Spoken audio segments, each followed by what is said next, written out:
검찰 수사는 매우 빠르게 진행이 되고 있습니다. 송병기 울산경제부시장 기자회견 바로 다음 날 검찰이 울산시청을 압수수색에 나섰는데요.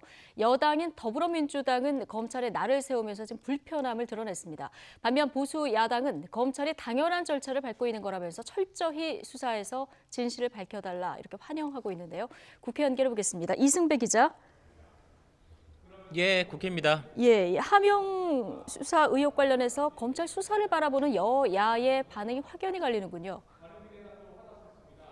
예, 그렇습니다. 여당인 더불어민주당은 이 검찰의 이런 행보에 정치적 의도가 깔려 있다면서 강하게 비판을 냈습니다.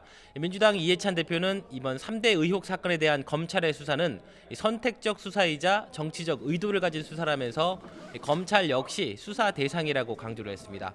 그러면서 한치의 사심도 없이 사건의 진실을 규명해야 하고 만약에 정치적 의도가 보인다면 특검을 해서라도 진실을 낱낱이 밝히겠다면서 경고를 했습니다. 반면 보수 야당은 검찰의 철저한 수사뿐이라면서 힘을 실어주는 분위기입니다. 자유한국당 김성원 대변인은 울산경제부시장실을 압수수색을 통해 하루빨리 진실이 밝혀져야 한다고 밝혔습니다. 김 대변인은 살아있는 권력 아래 증거인멸과 은닉 시도가 있을지도 모르는 상황이라면서 이번에 확보한 자료를 근거로 선거 공작 게이트 몸통이 누군지 명명백백히 밝혀내야 한다고 강조를 했습니다. 바른미래당 강신업 대변인 역시 여러 정황상 선거 공작의 냄새가 나고 의혹이 불거진 이상 검찰이 핵심 인물에 대해 압수수색을 하는 것은 당연하다고 말했습니다.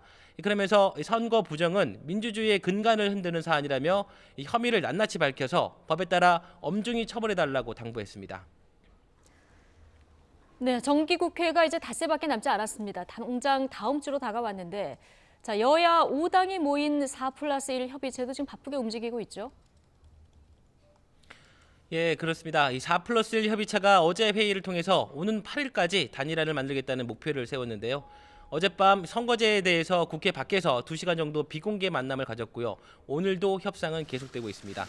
민주당과 야사당, 바른미래당과 대한신당, 정의당과 민주평화당은 오늘 오전에 예산안을 놓고 비공개로 4+1 회의를 가질 예정입니다. 이 협상은 3개 단위로 나눠서 진행이 되는데요. 내년도 예산안, 선거법, 그리고 검찰과 사법제도 개혁 이렇게 따로 나뉘어서 협의가 됩니다. 오늘이 금요일이니까 8일이면 이틀밖에 남지가 않았습니다. 지금 주말 휴일 가릴 처지가 아니라서 마음이 급합니다. 8일로 마감 기한을 정한 이유는 오늘 10일이 정기국회가 끝나는 날이기 때문입니다.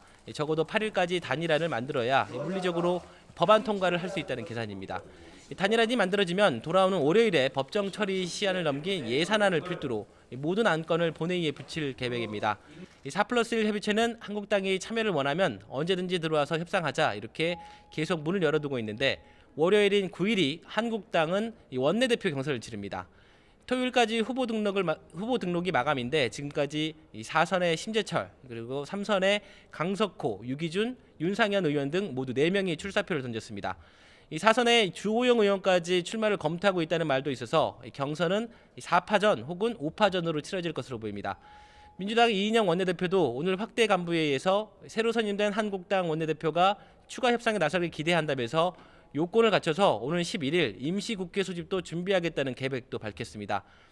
새로 뽑힌 원내대표가 기존 강경한 반대 뜻을 바꾸고 다시 협상 테이블에 앉는다면 이 상황이 달라질 수도 있어서 한국당 경선 결과에도 관심이 집중되고 있습니다. 지금까지 국회에서 YTN 이승배입니다.